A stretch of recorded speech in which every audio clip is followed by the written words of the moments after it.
तरफ तो चर्चा भी बहुत होती है, ध्यान भी जाता है, लेकिन देश के लिए कुछ गौरव की क्षणें होती हैं, ताकत की परिचय होता है, उसकी तरफ भी ध्यान जाना बहुत आकर्षित है। हमारे एयर डिफेंस सिस्टम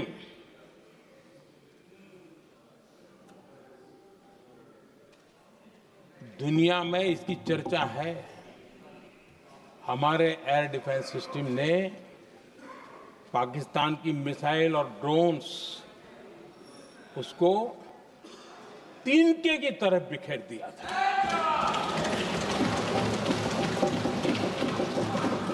आदरणीय अध्यक्ष जी, मैं एक आंकड़ा आज बताना चाहता हूं,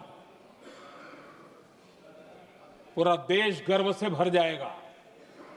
कुछ लोगों का क्या होगा मैं नहीं जानता, पूरा देश गर्व से भर जाएगा। 9 मई को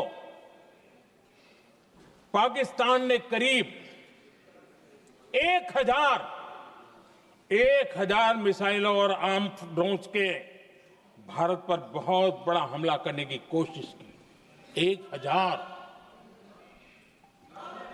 ये मिसाइलें भारत के किसी भी हिस्से पर गिरती तो वहां भयंकर तबाही मचती, लेकिन 1000 मिसाइल्स और ड्रोन्स को भारत ने आसमान में ही चूर चूर कर दिया।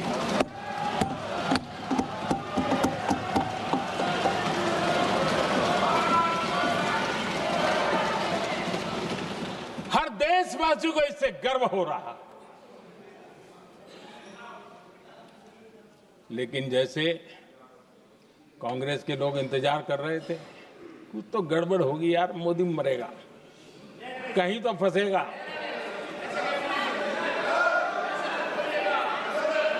पाकिस्तान ने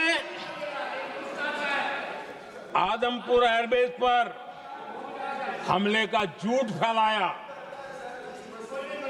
उस झूठ को बेचने की भरपूर कोशिश की, पूरी ताकत दी लगा दी। मैं अगले ही दिन आदमपुर पहुंचा और खुद जाकर के उनके झूठ को मैंने बेनकाब कर दिया। तब जाकर के उनको अकल ठिकाने लगी कि अब ये झूठ चलने वाला नहीं है। आदरणीय अध्यक्ष जी, जो हमारे छोटे दलों के साथी हैं, जो राजनीति में नए हैं, उनको कभी शासन में रहने का अवसर नहीं मिला, उनसे कुछ बातें निकलती मैं समझ सकता हूं, लेकिन कांग्रेस पार्टी ने इस देश में लंबे समय तक राज किया है, उसको शासन की व्यवस्थाओं का पूरा पता है, उन चीजों से वो निकले हुए लोग हैं, उनके लिए शासन व्यवस्था क्या होती इसकी समझ पूरी है, अनुभव है उनके पास। उसके बाद भी विदेश मंत्रालय तुरंत जवाब दे, उसको स्वीकारना नहीं, विदेश मंत्री जवाब दे, इंटरव्यू दे, बार बार बोले, उसको स्वीकारना नहीं, गृह मंत्री बोले, रक्षा मंत्री बोले, किसी पर भरोसा नहीं। जिसने इतने सालों तक राज किया, उनको देश की व्यवस्थाओं पर अगर भरोसा नहीं है, तब शक उठता है कि क्या हालत हो गई है इनकी। आदरणीय अध्यक्ष जी, अब कांग्रेस का भरोसा पाकिस्तान के रिमोट कंट्रोल से बनता है और बदलता है।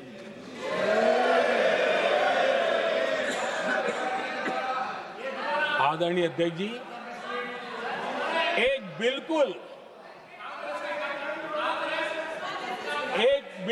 कांग्रेस के नए सदस्य, यानी उनको तो क्षमा करनी चाहिए, नए सदस्य को क्या कहेंगे, लेकिन कांग्रेस के आका जो उनको लिख करके देते हैं और उनसे बुलवाते हैं, खुद में हिम्मत नहीं है, उनसे बुलवाते हैं कि ऑपरेशन सिंदूर ये तो तमाशा था,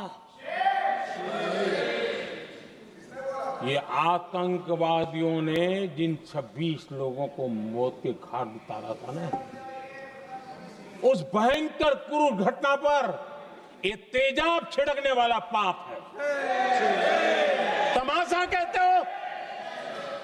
आपकी असहमति हो सकती है और ये कांग्रेस के नेता बुलवाते हैं।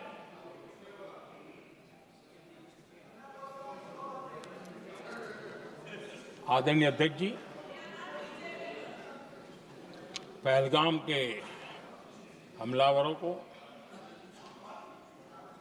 कल हमारे सुरक्षा बलों ने ऑपरेशन महादेव करके अपने अंजाम तक पहुंचाया।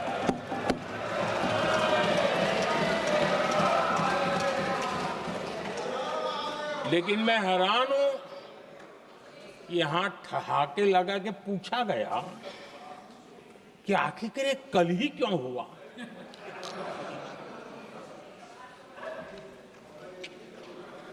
अब ये क्या हो गया है मुझे समझ नहीं आ रहा है।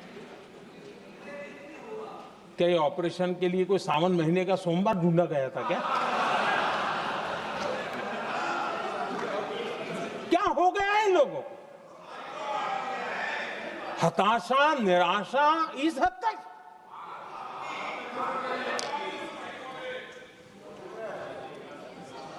और देखिए मजा, पिछले कई सप्ताह से हाँ ऑपरेशन सिंदूर वगैरह तो ठीक है, पहलगाम के आतंकियों का क्या हुआ, पहलगाम के आतंकियों का अब हुआ तो कल क्यों हुआ?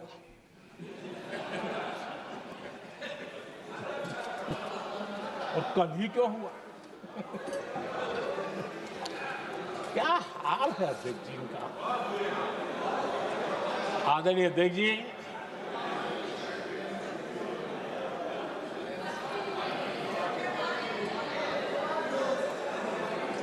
आदरणीय अध्यक्ष जी, शास्त्रों में कहा गया है, हमारे शास्त्रों में कहा गया है, शस्त्रेण रक्षिते राष्ट्रे, शस्त्रेण रक्षिते राष्ट्रे शास्त्र चर्चा प्रवर्तते।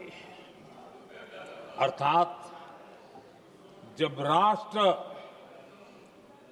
शस्त्र से सुरक्षित होते हैं तभी वहां शास्त्र की, ज्ञान की चर्चाएं जन्म ले पाती है।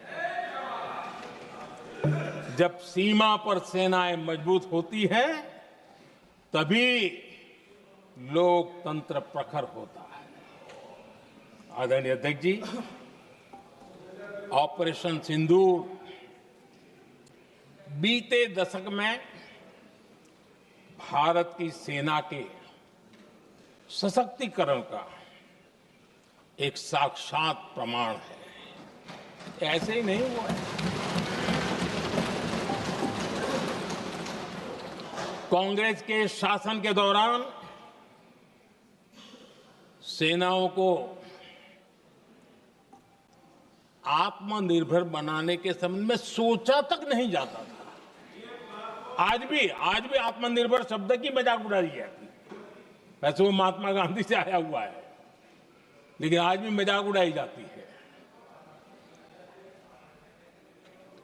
हर रक्षा सौदे में कांग्रेस अपने मौके खोजती रहती थी।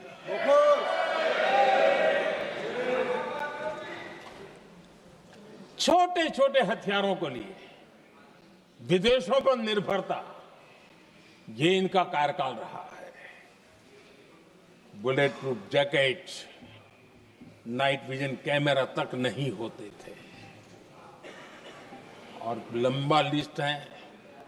जीप से शुरू होता है, बफो, हेलीकॉप्टर, हर चीज के साथ घोटाला जुड़ा हुआ है।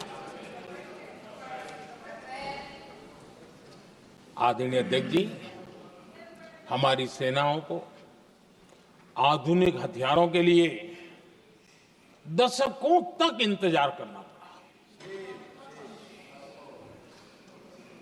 आजादी के पहले और इतिहास गवाह एक जमाना था जब डिफेंस मैन्युफैक्चरिंग में भारत का आवाज सुनाई देती थी। जिस समय तलवारों से लड़ा जाता था ना, तब भी तलवारें भारत की श्रेष्ठ मानी जाती थी।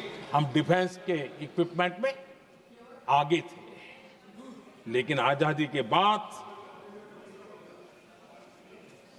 जो एक मजबूत डिफेंस इक्विपमेंट मैन्युफैक्चरिंग का हमारा दायरा था, जो हमारा पूरा इकोसिस्टम था, उसको सोच समझ करके तबाह कर दिया गया, उसको दुर्बल किया गया।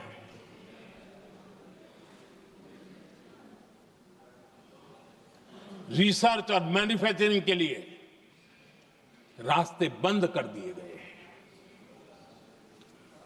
अगर इसी नीति पर हम चलते तो भारत इस 21वीं सदी में ऑपरेशन सिंदूर के संबंध में सोच भी नहीं सकता।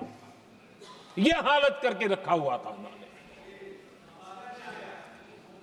भारत को सोचना पड़ता कि अगर कोई एक्शन लेना है तो शस्त्र कहां से मिलेंगे, साधन कहां से मिलेगा, बारूद कहां से मिलेगा, समय पर मिलेगा या नहीं मिलेगा, बीच बचाव में रुक तो नहीं जाएगा। ये टेंशन पालना पड़ता है।